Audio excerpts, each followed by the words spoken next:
Gun violence has left the American society polarized. There are more guns than people. 4 in 10 adults live in a household with a gun.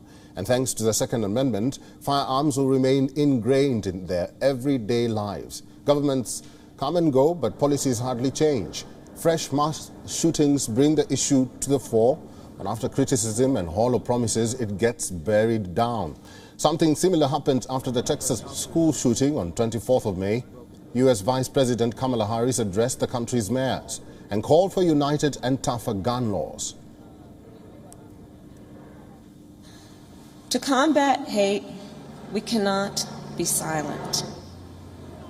And we must have the courage to speak truth about what fuels these crimes as we work to come together as a society.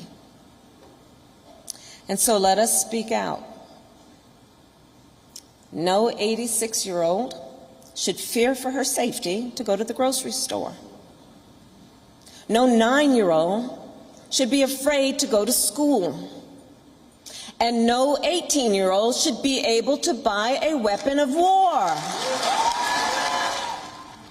Innocent Americans continue to die. 2020 was another year of record number of deaths. More than 100,000 people are killed or wounded each year.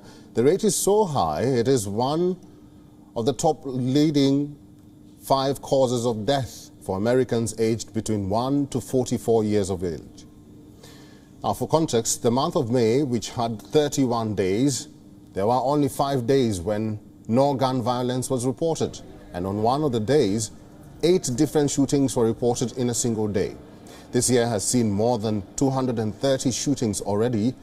In fact, since the infamous Texas school shooting, 23 more shootings have taken place across the United States.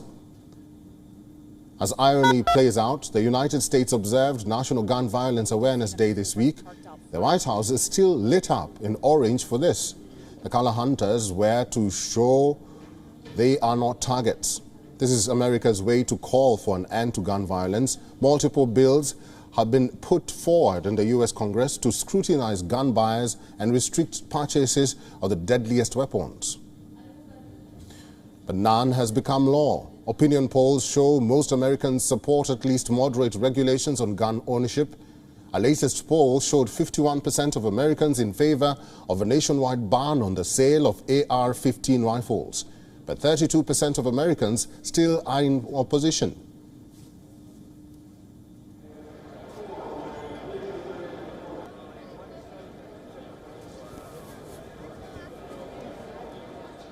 WION is now available in your country. Download the app now and get all the news on the move.